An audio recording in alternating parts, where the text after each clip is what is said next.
unscrew both of the screws until you can take one out. Then slide it down over the shaft and then reconnect, turning it once or twice just to get connection.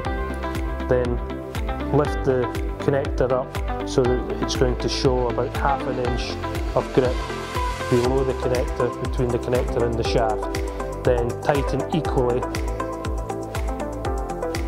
and then you're now in a position to tighten it up when you attach the rod.